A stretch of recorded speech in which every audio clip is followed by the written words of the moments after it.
Megan, and Danny from Extinction Rebellion Hull, and welcome to the show. Guys, I just want to ask you a question.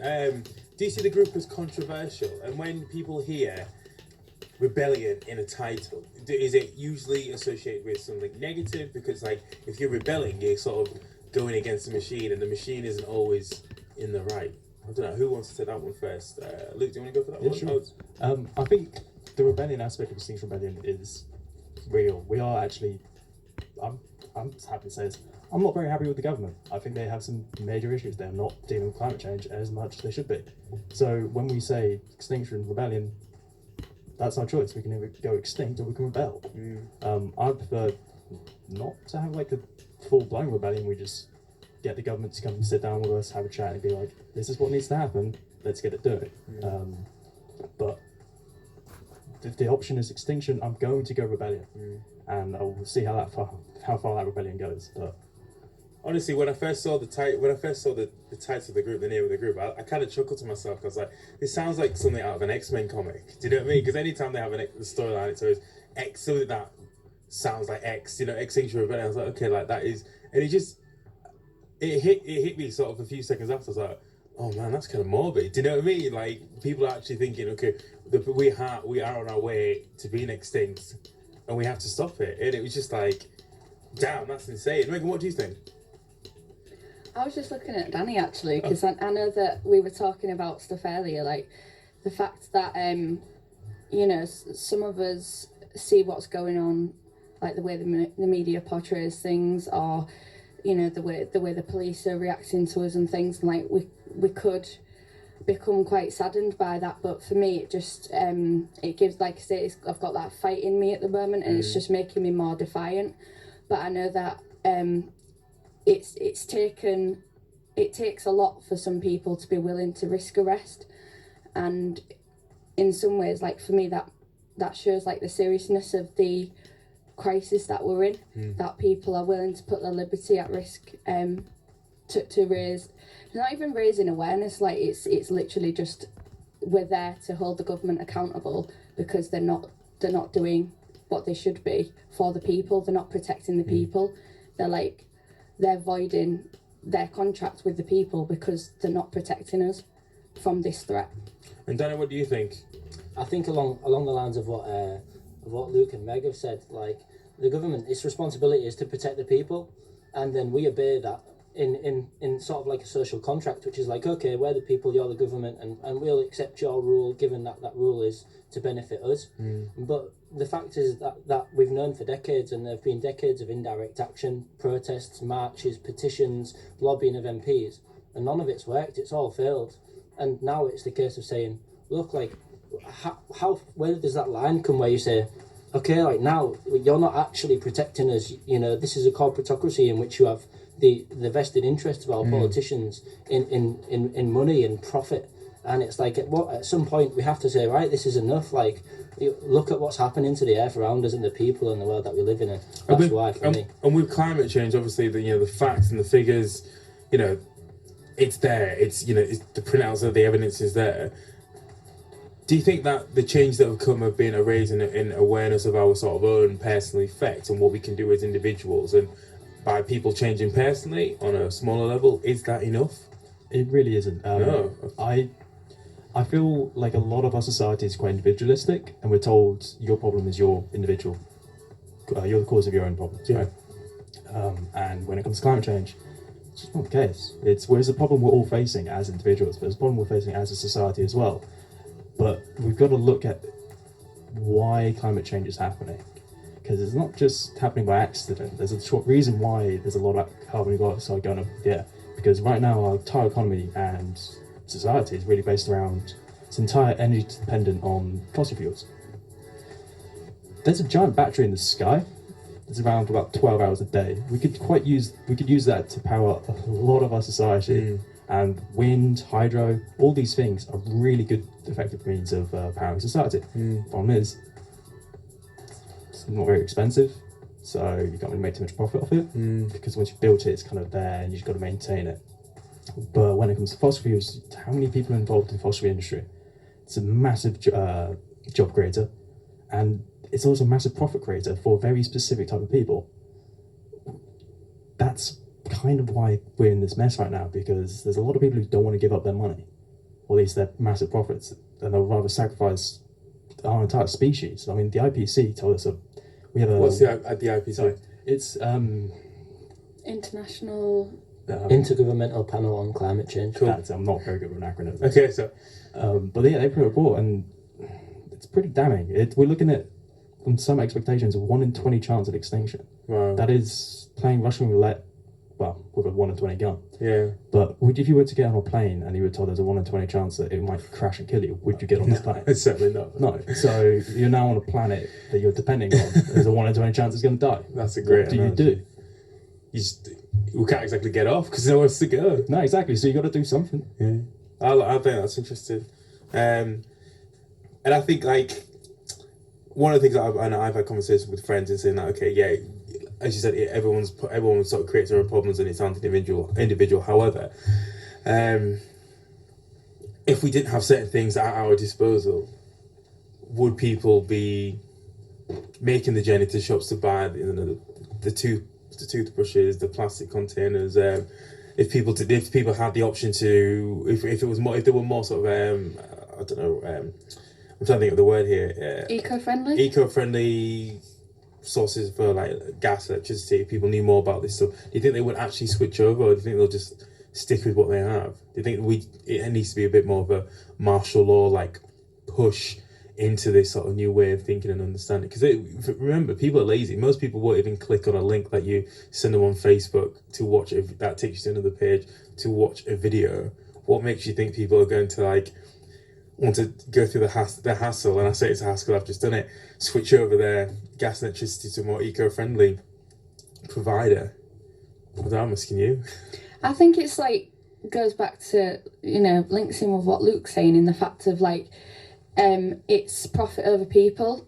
And obviously big corporations, I don't know if I'm allowed to name any, so I won't, but the biggest gas suppliers in the country that fuel all our energy, they're the ones who have like the most power, because we're all paying them so much money to provide our energy.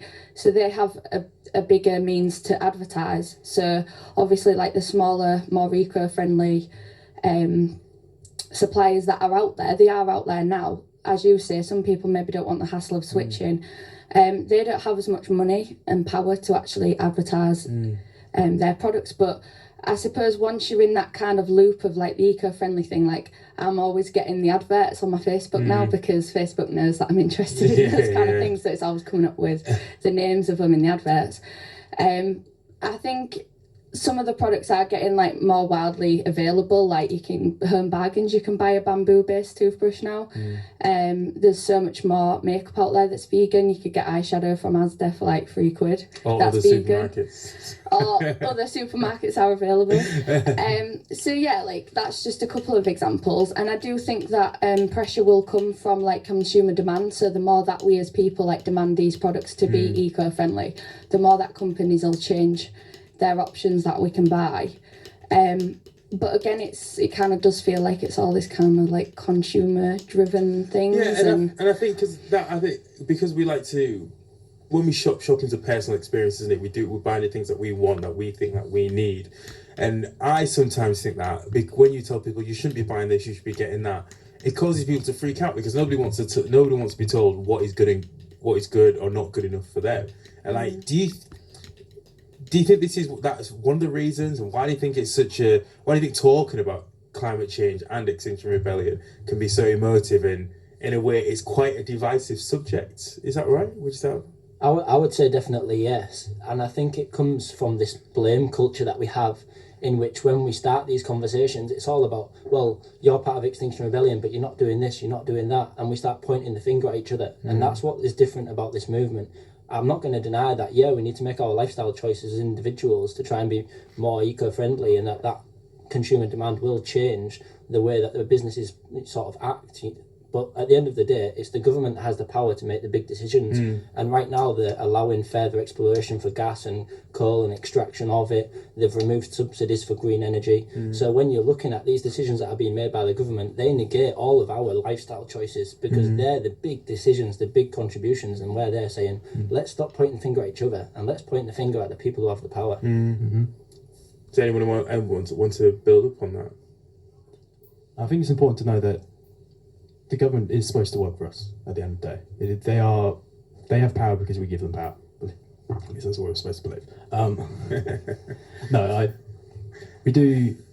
We need to become better at beholding our government to task when they don't do stuff they still should be doing, or are doing stuff which they definitely shouldn't be doing. And that's what this October Rebellion is about, saying to the government, you need to do something. Just something. Do better. And they must be seeing what's going on, and whether they're listening, I don't know. It's hard to tell. We'll only know if and when we see whatever their response is to this. If they start saying, look, let's get some people in, let's speak to your leaders, what do we need to do now? And it's like only time will tell on this. And I think it's quite worrying, isn't it? And I see the way that other people on my timeline are joking around and taking the mick out of what Greta was saying. Do you know what I mean? All the memes that have come around it, and how people seem to be focusing more on that stuff than actually her message. I think that's quite scary, because from some of the people I've spoken to, they've said that, I really can't take her speech or what she does serious now because of all the funny things that come out of it. And I'm just like, okay, how many people are in that sort of boat, in that bubble around what Greta and people like her trying to say? It's wild, isn't it? And it's like, I guess we can get trapped in that bubble. Do you know what I mean? We'll all have people that will agree and disagree with this sort of message, and then I don't know, you might think that everyone's on board, and you might speak to someone who's a friend of a friend and they're totally against it, and it's just like, well, maybe we aren't moving as far along with this message than what we thought. But I don't know, it's tough.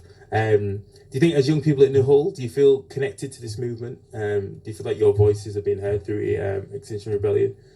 Because I know when people, you see all the protests happening down in London, and we have ours here, and people like we said, this it's happening over 60 countries. Do you have to be in a major city to feel a part of it? Do you have to be in a major city to feel like your voice has been heard? I don't think so at all. I've posted a call out for support today, for some practical items that we might need in London for the rebellion, because some things have been seized over the weekend before the rebellion started. And I guess I probably shouldn't have been shocked in a way, but I was a bit kind of disappointed that the discussion immediately turned away from what I'd actually posted about and what I was asking for to kind of a bit of a backlash, if you want, of against Extinction Rebellion and questioning it. And everything we've just been talking about, it's really important to just it's not like you can just go around and keep telling each person what we stand for, but anyone like yourself who's willing to engage in the conversation, it's really important to remind people of our basic demands and our principles in how we act and how we work when we do actions, because everything is just completely non-violent. So it might have the word rebellion in there, but we're kind of going at it from a perspective of peace. And it's all about non-violent communication. We're here to have discussions with people, and the naming and shaming is not our thing. That is one of our principles. We don't point fingers at other people about what they should or shouldn't be doing, what they should or shouldn't be buying. We don't point at people and saying, you're driving a car, that's wrong. That's not the way XR works. And I think that's where the kind of negative feelings towards XR comes from. As Danny pointed out, we're just such in a culture of blaming each other, rather than in some ways it seems easier for people to blame somebody else rather than take a look at themselves and what they could do. And that's how it feels for me. And one of the things that I keep coming back to with anything to do with if anyone says it's oh, it's funny because this has happened, or anything about the memes to do with Greta and stuff, it's a quote that I keep repeating to myself and colleagues to kind of ground us into what we're doing is, I think it's a Gandhi quote, and it says, first they ignore us, then they laugh at us, then they fight us, then we win. And I think in some ways, if the general public are laughing about XR, that's good because they know who we are and they know what we're doing. So where is XR on those 4 points? I think that now there's a lot more media coverage at the moment with this rebellion, and I think we're at the point where people are making it a bit of a joke. Right. And to me, that's progress because it means they're not ignorant anymore. They're actually, even if they're saying it in a jerky way, they're paying attention to the issue. And the government responding the way they have with the police, that's the fighting part. Interesting. Right, guys. Thanks. Megan, Luke and Danny from Extinction Rebellion Hull in the studio in conversation with me tonight as part of the What You Saying section of the show. We've got Jazz Ingram with Blue Gatorade coming up now. Jovial following a little bit later. And I think we're going to get some Brittany Howard as well and King Princess in the next 30 minutes. Stick with us. Coffee Smiles here on Beeps Radio Humberside. She stayed hiding.